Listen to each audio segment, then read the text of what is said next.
instabilité, c'est-à-dire on exclut dans ce syndrome toutes les pathologies, les luxations de rotule en fait.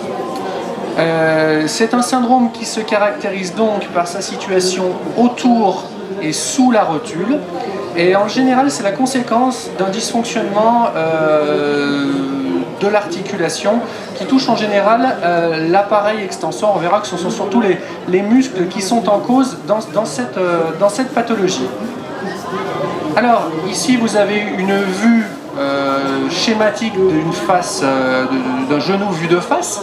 Donc vous avez, je vais me rapprocher, vous avez donc la rotule qui est l'os en fait situé sur le devant du genou, et puis vous avez en arrière l'extrémité basse du fémur, et donc la rotule s'articule avec le fémur au sein d'une articulation qui est appelée articulation fémoro pour fémur, patellaire, la patella étant le nom scientifique de la rotule.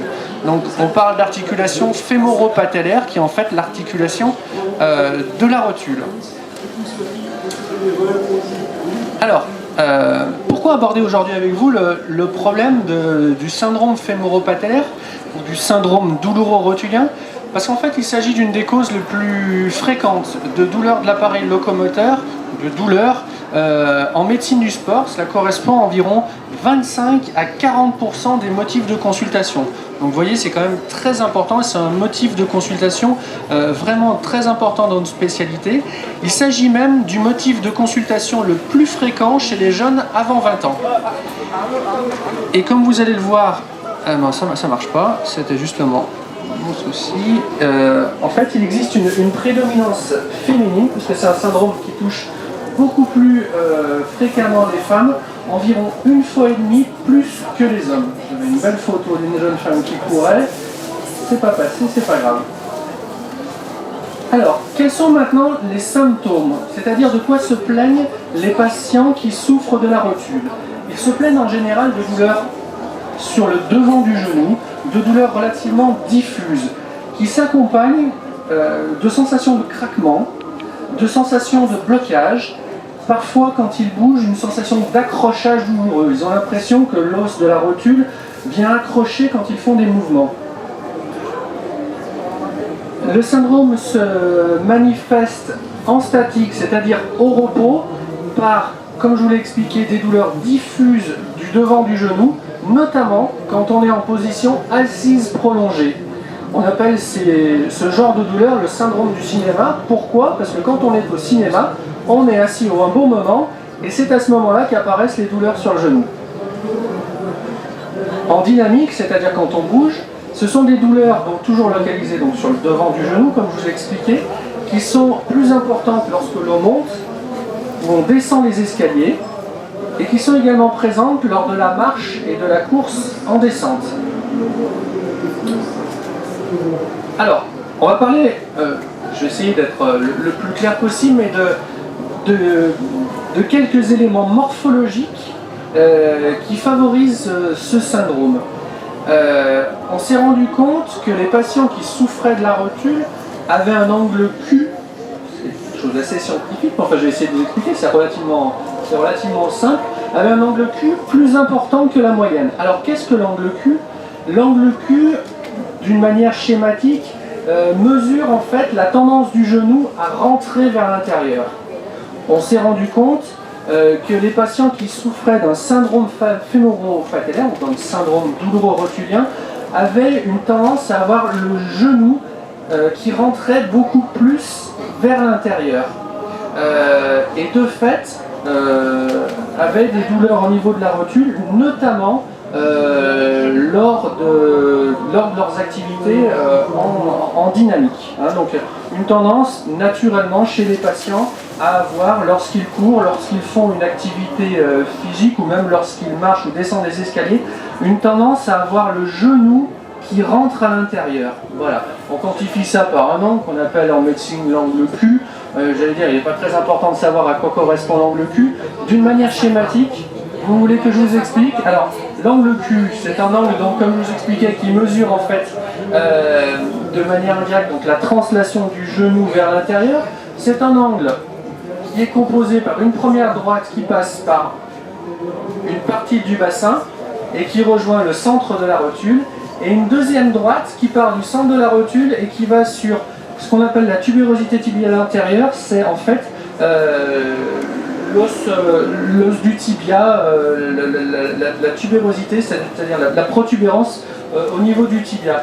Donc ces deux droites forment un angle. Alors vous voyez que l'angle est plus important chez la femme que chez l'homme. On tolère un angle, on dit que l'angle Q est inférieur ou égal à 15 degrés chez l'homme et inférieur ou égal à 20 degrés chez la femme. Et chez les patients donc qui souffrent de la rotule, d'un syndrome douloureux rotulien, on note très souvent en fait un angle Q plus important, c'est-à-dire une tendance donc, du genou à rentrer vers l'intérieur, ce qui augmente les contraintes sur la rotule, notamment comme je vous l'expliquais en dynamique, c'est-à-dire quand on marche, quand on court. Mais juste, c'est Monsieur Q qui a donné son nom. Non, c'est le nom de l'angle comme ça. C'est parce que ça part... Quadriceps angle, en fait, le Q c'est le cul de quadriceps.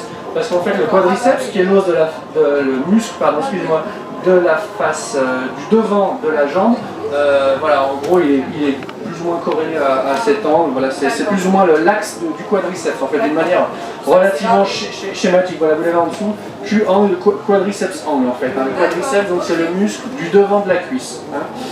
Voilà.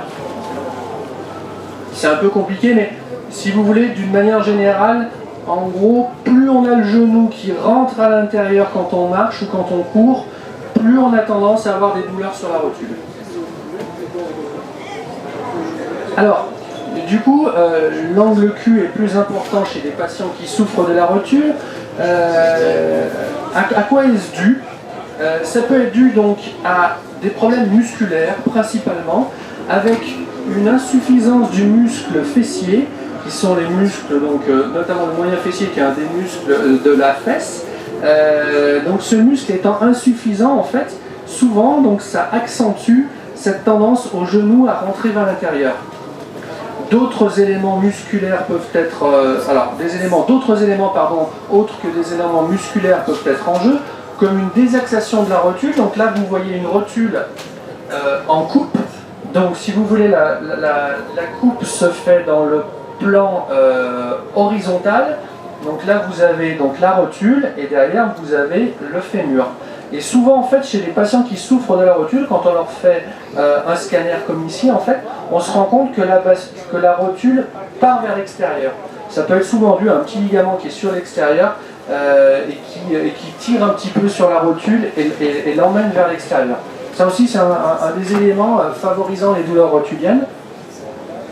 Un autre élément, c'est la raideur. Et ça, c'est très important. On voit beaucoup de patients au cabinet qui souffrent du genou et principalement de la rotule et qui sont raides, raides notamment ce qu'on appelle les chaînes postérieures, c'est-à-dire tous les muscles de la partie dorsale de la jambe et de la cuisse, notamment les muscles ischio-jambiers, qui sont les muscles situés derrière la cuisse et qui permettent notamment de fléchir la jambe. Et en fait, quand les muscles ischio-jambiers, donc les muscles situés à l'arrière de la cuisse, sont rétractés, ça augmente en fait les forces, l'activité du quadriceps. Et le quadriceps étant relié en fait à la rotule, ça entraîne des contraintes au niveau de la rotule.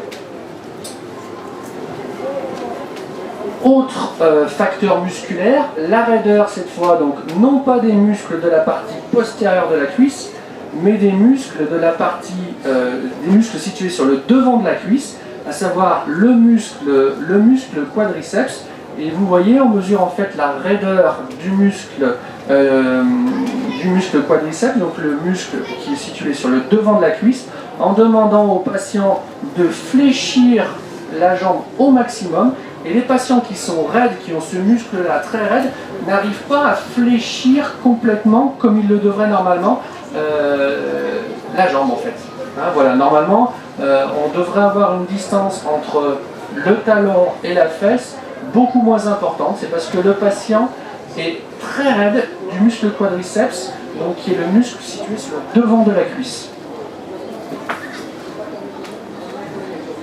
Un autre élément à prendre en compte comme étant une des causes de ces douleurs rotuliennes, c'est cette fois non pas la raideur, mais c'est le manque de force, toujours de ces deux muscles, donc le muscle quadriceps et les muscles ischio-jambiers. Donc ici vous avez une vue des muscles par l'arrière, donc là vous avez les muscles quadriceps qui sont reliés donc, entre le bassin et la jambe, d'une manière schématique. Donc là, c'est la jambe, la cuisse, pardon, vue de l'arrière, et vue du devant, vous avez le muscle quadriceps, qui lui s'insère pareil entre, d'une manière générale, le bassin et la jambe.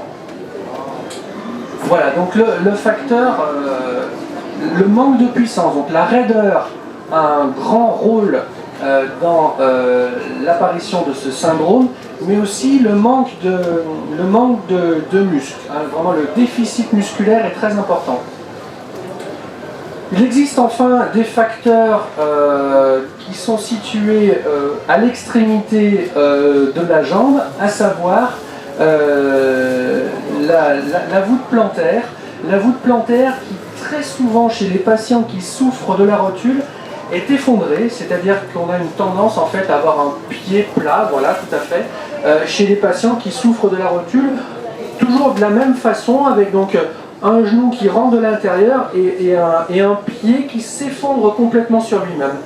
Donc voilà, ça ce sont aussi des éléments à prendre en compte. Donc les éléments, donc la raideur, le déficit de force musculaire et puis des facteurs plus bas situés au niveau du pied avec une tendance en fait au pied à s'effondrer. Alors quels sont les éléments déclenchants de ce syndrome? Parce que parfois ces éléments peuvent apparaître tout au long de, au cours de la pratique sportive, peuvent apparaître petit à petit. Parfois on retrouve en fait un facteur déclenchant et très souvent en fait les patients qui souffrent de la rotule peuvent vous dire oui, je souffre de la rotule depuis que j'ai eu un traumatisme sur la rotule, depuis que j'ai reçu un choc sur la rotule. Donc le choc sur la rotule est très souvent un facteur déclenchant de ces douleurs de l'articulation de la rotule. Alors, intéressons-nous maintenant à la prise en charge de ce syndrome fémoro-patellaire ou syndrome douloureux rotulien. Alors, quels sont les éléments à prendre en compte? Tout d'abord, l'éducation du patient. C'est-à-dire qu'il faut que le patient modifie ses activités. C'est très important. Modifier ses activités ne veut pas dire arrêter complètement ses activités. Alors là, c'est encore beaucoup plus délétère. Modifier ses activités avec des sports qui sont indiqués, des sports qui sont à pratiquer. La natation, en essayant de battre des pieds plutôt le genou droit, c'est-à-dire pas trop fléchir. Hein. Le jogging est autorisé chez les patients qui souffrent de la rotule. Le jogging qui se pratique à vitesse lente. La marche lente est aussi autorisée. Le patinage est possible. Voilà, c'est peut-être moins courant. Le ski de fond est également une activité que l'on peut pratiquer quand on souffre de la rotule. La bicyclette, avec quelques précautions, essayez d'avoir une selle relativement haute pour pédaler sans trop de flexion, c'est-à-dire vraiment en montant bien la selle et en pédalant, comme on dit, proche de l'extension, c'est-à-dire sans trop plier la jambe. Et ne surtout pas pédaler avec une selle trop basse qui là en fait met un maximum de contraintes sur le devant du genou et donc sur l'articulation de la rotule et risque de vous faire souffrir.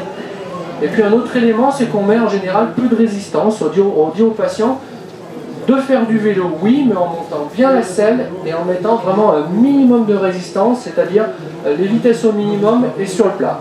Et d'essayer d'entretenir comme ça la mobilité de leurs genoux très régulièrement, plusieurs fois par semaine, 2 à 3 fois par semaine. D'autres éléments sont à prendre en compte. Alors, le traitement médical, est-ce qu'il a un intérêt dans la prise en charge de ces douleurs de rotule? Oui, mais juste en aigu, c'est-à-dire vraiment quand les douleurs sont très importantes, pour essayer de passer un cap. Alors, on utilise les anti-inflammatoires, type Voltaren, voilà, ibuprofénide, des antalgiques comme le paracétamol, et on demande aux patients d'appliquer régulièrement de la glace. Donc ça, uniquement dans un but de soulager les douleurs, afin de passer secondairement à la phase de réentraînement. Comme je vous ai expliqué, c'est un problème de muscles, de déséquilibre musculaire. Donc le but du traitement, c'est de vous remuscler, de reconditionner les muscles afin d'éviter de souffrir. Alors bien évidemment, ce réentraînement musculaire est adapté à chaque situation clinique. Je vous ai fait tout à l'heure l'énumération de tous les déficits que l'on pouvait rencontrer. Bien évidemment, tous les patients n'ont pas les mêmes déficits. Et il faut vraiment cibler la rééducation à chaque patient et à chaque déficit qu'il peut avoir. Alors on va reprendre les choses. Je vous avais dit tout à l'heure qu'il y avait souvent donc, une faiblesse au niveau des muscles fessiers. Donc il faut rééduquer les muscles fessiers, les renforcer. Et en fait, les muscles fessiers, on s'est rendu compte que c'était le renforcement du muscle fessier, c'était le meilleur moyen de lutter contre l'effondrement postural, c'est-à-dire cet effondrement quand on est sur une jambe, cet effondrement, cette tendance à l'effondrement de la jambe sur l'intérieur. Donc le muscle fessier qui est à rééduquer, à renforcer, ça pratiquement de manière systématique, de même que le quadriceps. Je vous avais dit donc qu'il y avait un déficit des muscles de la fesse. Il y a également souvent un déficit quasi constant du muscle quadriceps. Donc le quadriceps, c'est le muscle qui est sur le devant de la cuisse, qui permet donc d'étendre la jambe. Avec un travail à effectuer, alors là il faut faire attention, pas n'importe comment, parce que parfois on peut aggraver les douleurs au niveau de la rotule. Alors un travail de squat, c'est-à-dire on demande au patient de faire une flexion. Un travail de squat compris entre 0 et 45 degrés, c'est-à-dire entre l'extension complète et 45 degrés de flexion. Il ne faut pas descendre plus bas, parce que si on descend plus bas, là, on vient forcer sur la rotule et du coup, on aggrave les douleurs. On demande au patient de faire ce qu'on appelle en anglais un leg extension, c'est-à-dire qu'on est assis sur une chaise et avec un poids, on demande au patient d'étendre la jambe. En revanche, là, c'est pas proche de l'extension qu'on doit travailler, mais c'est plutôt proche de la flexion, c'est-à-dire que le patient doit vraiment travailler entre 90 degrés et 45 degrés. Voilà. Au-delà, pareil, on met beaucoup de contraintes sur la rotule et on risque d'aggraver les douleurs plutôt que de rééduquer le patient. Donc là, pareil, le quadriceps, il faut le renforcer. Les muscles ischio-jambiers, donc, qui sont les muscles de la face postérieure de la jambe, là aussi, chez certains patients, il ne faut pas hésiter à les renforcer. Des étirements, alors, il y a un petit ligament au niveau de la face, qui s'insère sur le côté de la rotule, qui souvent est un peu raide. Il faut essayer de le rééduquer pour redonner en fait de la mobilité à cette rotule. Et puis les étirements, donc renforcement musculaire, les muscles de la fesse, le muscle de devant de la cuisse, le quadriceps, les muscles situés derrière la cuisse, les ischio-jambiers. Et puis les étirements, ça aussi c'est très important. Donc étirement du droit fémoral, c'est-à-dire du quadriceps, étirement des ischio-jambiers, étirement du tenseur du fascia lata. Alors ça, on est aujourd'hui au milieu du running lion. Donc le tenseur du fascia lata, c'est une bandelette en fait qui court à la face latérale de la jambe et qui parfois peut s'inflammer chez les coureurs. On appelle ça le syndrome de l'essuie-glace. Peut-être en avez-vous déjà entendu parler. Souvent les coureurs se plaignent d'une souffrance du côté du genou. Voilà, c'est cette bandelette fibreuse, tenseur du fascia lata qui est en cause. Et les muscles du mollet. Le triceps sural, c'est les muscles du mollet. Donc, renforcer les muscles de la fesse, les muscles du quadriceps, les ischio-jambiers, et puis essayer d'étirer les muscles qui sont raides. On adjoint également, donc comme je vous avais expliqué tout à l'heure, on peut avoir un effondrement de la voûte plantaire. On adjoint également chez les patients qui ont un effondrement de cette voûte plantaire, donc une tendance à avoir un pied plat, une paire de semelles, toujours pour essayer donc de rétablir l'équilibre et de soutenir la voûte des patients qui souffrent de la rotule. Ça permet de rétablir l'équilibre global au niveau de la jambe. Voilà, donc c'est une pathologie très fréquente, vraiment très fréquente, et bon nombre de patients qui se présentent en consultation, notamment des jeunes patients qui se présentent en consultation en médecine du sport, en traumatologie du sport, souffrent de la rotule. Ce qu'il faut bien comprendre, c'est que ce n'est pas grave, c'est un problème de déséquilibre musculaire qu'il faut cibler, diagnostiquer et dans un second temps rééduquer. En général, les patients guérissent bien. Il faut vraiment essayer de dédramatiser cette pathologie et de remettre le patient en confiance et de lui dire de se remuscler et de reprendre petit à petit ses activités. Les douleurs devront en général s'estomper en quelques semaines avec une bonne rééducation, toujours ciblée sur les éléments qui posent problème à chaque patient. Voilà, je vous remercie. Merci beaucoup, Dr. Ragon, pour cette présentation qui est très claire. Il n'y aura pas d'interro écrite à la sortie pour vous interroger sur tous les muscles cités. C'est presque un petit peu dommage qu'on n'ait pas un mannequin pour les montrer, parce que c'est toujours un petit peu compliqué quoi, de se représenter les choses. J'imagine que vous avez plein de questions à poser. En attendant la première, moi je vais en poser une pour commencer. Face à une douleur du genou, parce qu'on pense toujours aux ligaments antérieurs, croisés, et donc souvent, face à une douleur du genou, on pense à ses ligaments, pas forcément à sa rotule. Comment on peut, alors en allant vous consulter bien sûr, mais soi-même, comment on peut distinguer entre ces options ? Alors, en général, la rotule, les douleurs rotuliennes, ce sont des douleurs qui apparaissent au long cours, c'est-à-dire petit à petit, dans les suites de l'activité sportive. Comme je vous ai expliqué, on peut retrouver de temps en temps la notion d'un choc sur la rotule qui peut être un élément déclenchant, mais on n'est pas dans le cas d'un gros traumatisme, d'une torsion de genou, d'un genou qui se met vraiment à gonfler.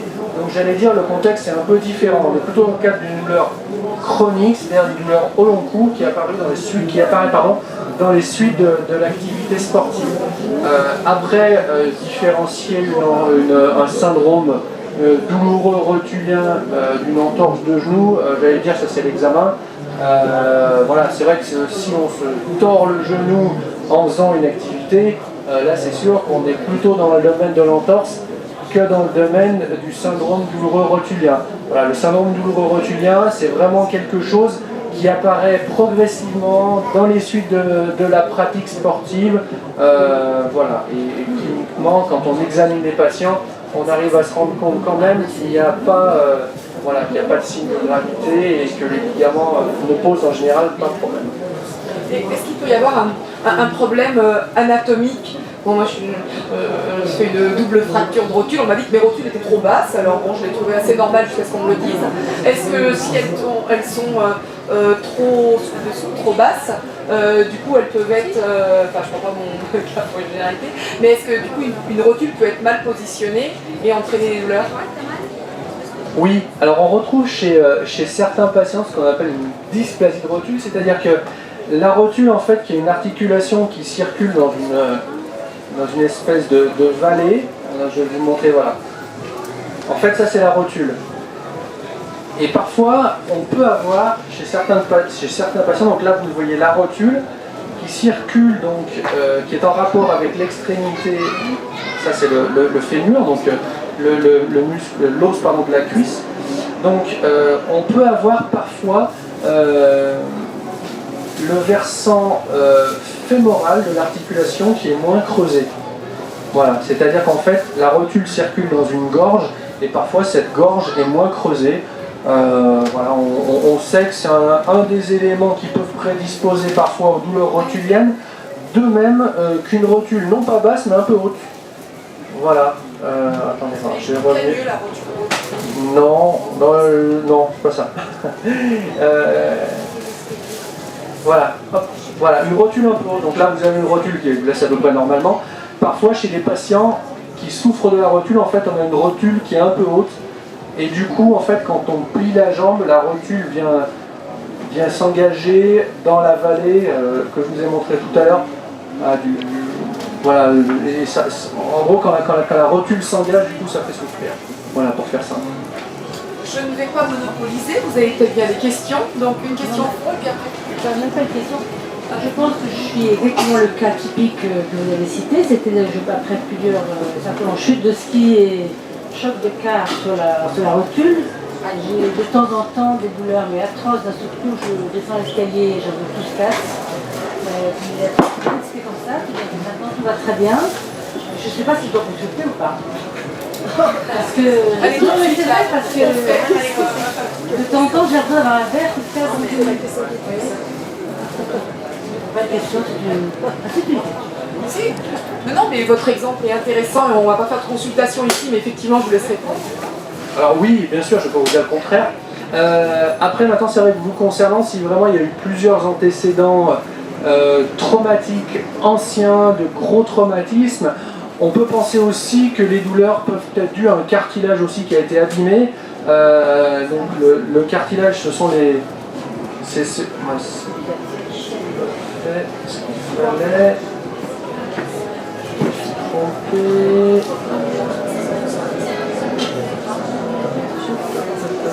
Diaporama.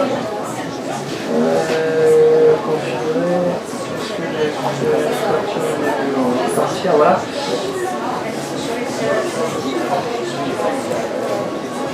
En fait, quand il y a des antécédents de traumatisme, surtout quand il s'agit de traumatisme violent, vous voyez sur cette coupe en fait, de scanner, ce qu'on ne voit pas en fait, c'est les cartilages. C'est-à-dire que donc là vous avez de l'os, et les os sont tapissés de cartilage. C'est-à-dire qu'en fait là, l'espace que vous voyez, c'est pas du vide, hein, c'est les cartilages. Donc souvent, quand on a des antécédents de traumatisme, c'est-à-dire qu'on tape vraiment fort sur la rotule, ou même quand on a des antécédents de fracture sur la rotule, et là, le cartilage en fait qui est situé, donc qui est cette bande noire, donc le cartilage donc, qui vient tapisser la rotule, le cartilage pardon, qui vient tapisser l'extrémité inférieure du fémur, souvent ces cartilages sont un peu abîmés, donc du coup après un traumatisme, surtout quand c'est un traumatisme violent, d'autant plus quand il y a eu une fracture, et ben on peut souffrir de sa rotule parce que les cartilages sont abîmés et puis au fur et à mesure les cartilages s'usent de plus en plus et la symptomatologie devient de plus en plus invalidante. Voilà. Merci beaucoup. Je vous avez une question aussi. S'il y en a d'autres. Bonsoir, merci pour votre présentation. Moi j'ai une question, j'ai eu des soucis au genou, des douleurs, lorsque je m'entraînais intensivement pour un marathon, je courais pas mal, et du coup le diagnostic qu'on m'a fait à l'époque c'était de l'arthrose. Et je voulais savoir quel était votre avis là-dessus, enfin, ouais, en gros, pourquoi ça peut rejoindre le syndrome au niveau de la rotule. Alors bon, c'est vrai que vous me paraissez quand même un peu jeune pour avoir de l'arthrose. Voilà. Voilà, donc bon là c'est sûr que c'est peut-être un peu jeune. Alors, ce que vous avez l'air de me décrire peut effectivement sans doute faire penser à un syndrome douloureux rotulien. Le syndrome douloureux rotulien, on peut parler voilà, d'une souffrance à minima du cartilage, mais pas d'arthrose. L'arthrose, c'est vraiment l'usure complète du cartilage. Non, ce qui se passe en fait, c'est vraiment des douleurs qui sont liées en fait au fonctionnement de l'articulation, mais elles ne sont pas toujours liées, d'autant plus chez quelqu'un de jeune, à une usure de cartilage. C'est vraiment en fait une souffrance de l'articulation, certes, mais sans qu'il y ait forcément une usure du cartilage, donc de l'arthrose. Comme je vous l'ai dit en plus tout à l'heure en préambule, c'est une pathologie qui touche très fréquemment les gens jeunes, souvent avant 20 ans. Pensez bien qu'à cet âge-là, on n'a pas d'arthrose. Voilà. Donc oui, effectivement, il y a une souffrance du cartilage. De là à vous dire qu'il y a une usure du cartilage, c'est-à-dire que le cartilage est vraiment aminci, abîmé, non. Hein, voilà. Donc je ne pense pas qu'il y ait vraiment d'arthrose. Voilà. En revanche, parfois, chez des sujets jeunes qui ont vraiment eu un gros traumatisme au niveau de la rotule, là peut-être. Et je ne pense pas que ce soit votre cas. Si vous n'avez jamais eu de fracture de rotule, de choses comme ça, qui peuvent être des éléments qui plus tard peuvent conduire à l'arthrose, c'est-à-dire à une arthrose chez un sujet jeune, si vous n'avez jamais eu d'antécédent de fracture de rotule ou de gros fracas au niveau du genou, soyez rassurés, je ne pense pas que vous ayez de l'arthrose au niveau de votre articulation de la rotule. Mais c'est voilà, un syndrome douloureux rotulien, donc des douleurs,